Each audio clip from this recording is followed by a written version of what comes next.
Le son, ça va être dur.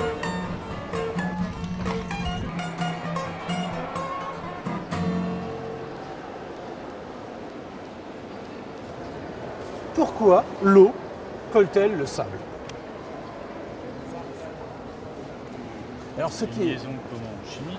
une liaison chimique. C'est Non, comme ça le colle pas, ketchup l'eau. dans les pâtes, quoi. Non, le ketchup, non, parce que c'est chimique le ketchup. Mais l'eau, c'est pas chimique. C'est Ouais, mais quand naturel. on a deux sur Alors, formulé autrement, ce qui est étonnant quand on rajoute de l'eau dans le sable, c'est que si on en rajoute un petit peu, ça colle bien, mais si on rajoute trop d'eau, C'est trop liquide. Trop liquide. alors pourquoi un petit peu d'eau collerait le sable et beaucoup d'eau rendrait le sable trop liquide? Pourcentage. Une question de pourcentage. Alors j'ai une expérience à vous faire faire. Alors attention, je vais poser le plateau en équilibre ici. Et je vais vous demander d'essayer de faire un petit tétraèdre. Alors il faut que ça soit bien propre aussi mes balles. C'est-à-dire de faire une petite pyramide à base triangulaire sur mon plateau. Est-ce que quelqu'un veut essayer? Ça va pas le faire. Un peu de sable. Alors voilà, il faut éviter qu'il y ait trop de sable, sinon c'est facile.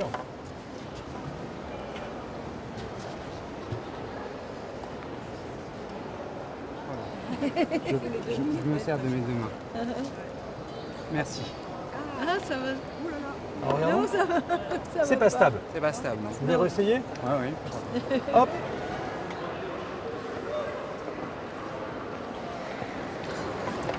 Alors c'est quasiment théoriquement impossible.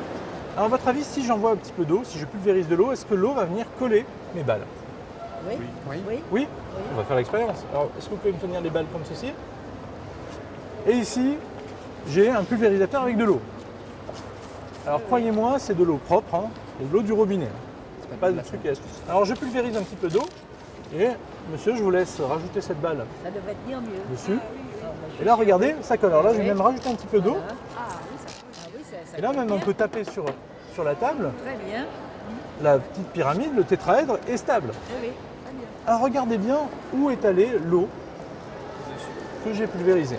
Alors, effectivement, il y en a beaucoup qui Un peu a partout. extrémité. Et Un peu sur les expert. extrémités, je dirais, moi, ici. Ouais. Juste sur les à bords. la Ouais, base. je Sur les touche. parois, là où elles se touchent. Effectivement, en fait, l'eau est venue entre les grains, à l'endroit le plus près des grains, c'est-à-dire entre les grains. Alors, est-ce que vous savez pourquoi? Tension de surface, j'entends. Ah, c'est une bonne piste.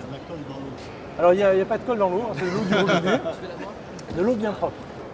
La pesanteur. Alors, la pesanteur a tendance à envoyer l'eau justement vers le bas. Normalement, l'eau coule toujours de haut en bas. Alors qu'ici, on voit que l'eau reste entre les grains. Parce qu'elle est légère. La viscosité de l'eau. Légèreté. La légèreté, Les systèmes tensioactifs. les systèmes tensioactifs. Alors, on n'est pas très loin là.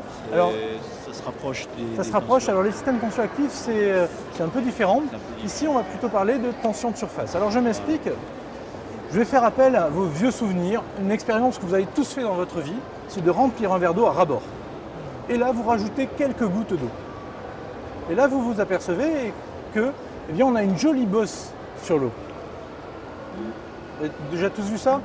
Comment est-ce S'appelle Alors, je pense que vous voulez dire un ménisque. ménisque. Voilà. Le ménisque, c'est dans l'autre sens. Voilà. Ici, on a une bosse. Alors, comment expliquer cette bosse?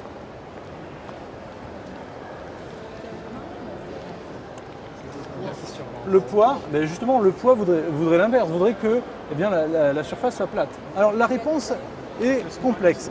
Alors l'air va intervenir, effectivement. Alors pour vous expliquer, l'air va rentrer, va soulever. Alors en fait, on va imaginer, dans l'eau, on a des molécules d'eau. Et ces petites molécules d'eau ont tendance à passer dans l'air. C'est un phénomène naturel qu'on appelle l'évaporation. Or, ce phénomène, eh bien, il demande de l'énergie, ça coûte de l'énergie de passer de l'état liquide à l'état gazeux. La meilleure des preuves que je peux vous donner, quand vous sortez de votre douche tout mouillé, vous avez froid. Tout simplement parce que l'eau s'évapore et donc vient prendre de l'énergie à votre corps. Alors pour simplifier, on va oublier quelques instants cette histoire d'énergie. On va imaginer bien que dans l'eau, ces petites molécules, elles n'ont pas envie de quitter leur copine. Donc elles ont peur de partir dans l'air. Et quand on a peur, on se resserre. Donc en fait, ces petites molécules d'eau, eh bien, elles vont se resserrer, elles vont se tenir à la surface, ça va créer une tension superficielle. On appelle souvent ça la peau de l'eau. Et en fait, c'est à cause de ce coût énergétique, l'eau va essayer de minimiser l'énergie à la surface. Or là, regardez, quand je pulvérise de l'eau, je mélange des gouttelettes d'eau à de l'air. Donc là, la surface de contact entre l'air et l'eau est énorme. Pour reprendre l'analogie avec les petites molécules qui ont peur, ici, mes petites molécules d'eau, elles sont terrifiées, elles sont mélangées à l'air. Donc quand je les pulvérise sur mes balles de ping-pong d'ici, elles vont avoir qu'une seule envie, c'est d'aller se cacher et de minimiser leur surface de contact avec l'air. Et donc, où est-ce qu'elles vont se cacher? Entre les grains, à l'endroit où les grains sont les plus proches. Et en plus, l'eau, pour essayer de minimiser encore cette surface de contact avec l'air, eh bien, va prendre les grains et elle va tirer sur les grains, ce qu'on appelle une tension capillaire. Voilà. Et donc, c'est cette tension capillaire qui va tenir mes grains. Mais pour conclure, pour avoir cette tension capillaire, il faut un mélange d'eau et d'air. S'il n'y a plus d'air, il n'y a plus de tension capillaire. Puisqu'à ce moment-là, mes molécules d'eau n'ont plus de raison de tenir les grains de sable. Elles peuvent les lâcher. Donc s'il y a trop d'eau, il n'y a plus d'air. Donc s'il y a trop d'eau, il n'y a plus d'air, le sable est trop liquide. C'est pour ça que pour coller du sable avec de l'eau, eh bien, il faut mettre de l'eau, mais pas trop parce qu'il faut bien aérer le sable. Pour que justement la surface de contact air-eau crée cette tension capillaire entre les grains. Eh bien, merci de votre attention. Je vous souhaite une bonne après-midi à tous. Merci beaucoup. Au revoir. Merci beaucoup.